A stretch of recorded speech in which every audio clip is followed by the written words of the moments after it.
Hello po sa ating lahat. Muli nandito tayo para makapagbigay ng komentaryo sa mga nagaganap na sa ating bansa.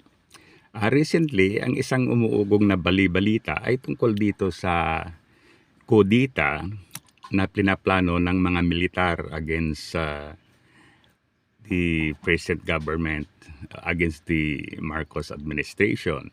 Okay. Ang kudita ay yung planong pagsamsam o kaya pagsamsam mismo ng mga militar ng kapangyarihan. So in other words, pag naging matagumpay sila ang magiging pinuno. Sa kasaysayan, ang matatandaan kong mga naging pinuno na sa pamagitan ng kudita ay itong si Saddam Hussein noon ng Iraq. Okay? Siya isang militar, pagkatapos siya ang nagiging pinuno. Pagkatapos si Gaddafi noon sa Libya. Kaya nga Colonel Gaddafi kasi militar yon. Pagkatapos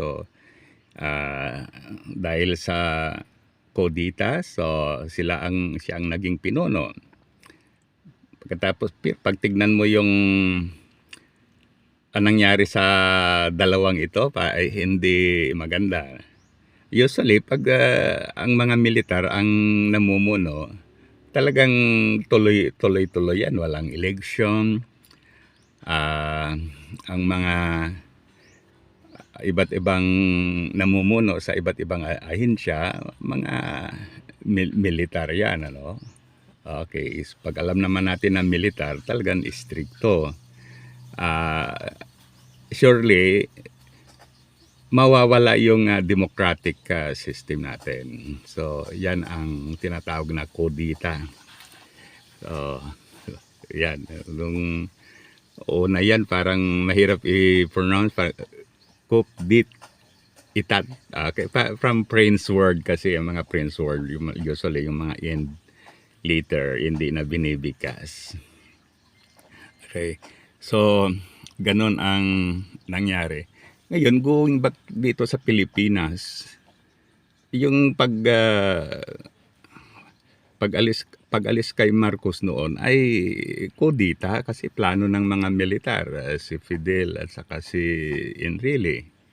Ngunit kung nung natalo sila, tumawag sila ng people power. Kaya yon ang itong si Enrile, sa totoo lang, wala tayong tiwala dito kay Enrile.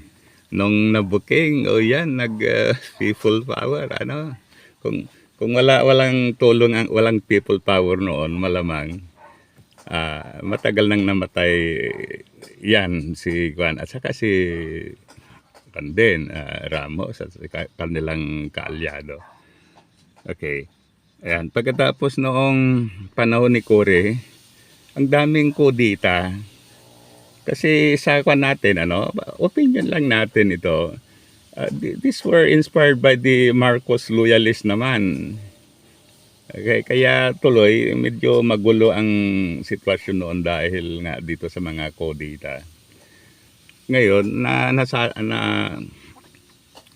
naisip ko, dapat wag nating patulan itong mga ganito. Ako, hindi ko ibinuto si BBM. Ngunit dahil siya na ang namumuno within the framework of our democratic system, magtiis na lang tayo. Kung ayaw natin sa kanya, then let us wait until the next election. Okay?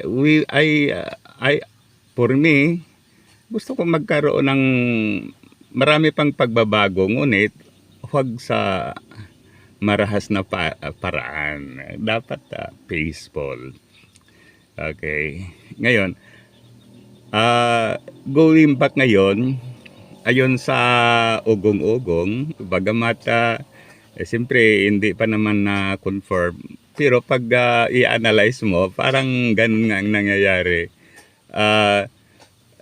Yung mga militar na kaanib ng mga Duterte, so sila raw ang nagplano, ano, siyempre may tulong yan ng government. Ay ano, may tulong yan ng mga private individual. Okay, so yan ang nangyayari. Ngayon, kung titignan natin, alimbawa, magkudita ang mga militar na loyal kay Duterte, pagkatapos i-install si Sara, ay talagang lalabanin natin yan. For me, talagang lalaban tayo. Maybe hindi naman sa paraan na yung pirsahan, halimbawa, gagamit ka ng baril kasi reservist tayo. Ngunit sabi ko nga, hindi pa ako nakapag sa buong buhay ko, hindi ko naranasan yung mag-fire. Kaya talagang ganun yan, ano? Kaya ang masasabi natin, lalo na sa mga militar, iwan natin yung, I think, itong mga militar, mayroon silang sinumpaan na dapat they have to defend the Constitution. Okay? Para maging maayos. Wag yung increase ng salary ng mga militar, hindi naman galing yan kay Duterte. Kaya wag gagawing kapital yan na kung ano ang gusto ni Duterte, susundin. Dahil yung sahod ng mga militar, galing yan sa mga tao from our taxes. Hindi yan beholden to anyone. Okay? Hindi naman tayo galit sa mga Duterte. Ngunit, tapos na yung time ni President Digong. We have to move forward.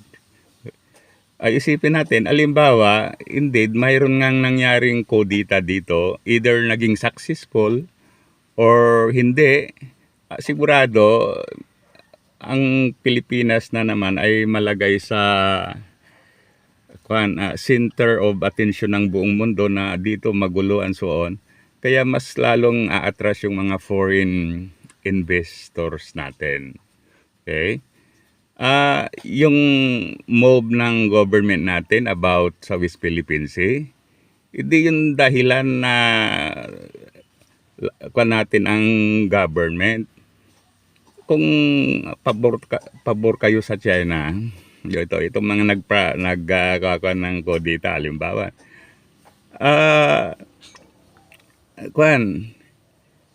it's time to change. Dahil ang China talaga gustong angkinin yung teritoryo natin. So we have to fight back. Okay.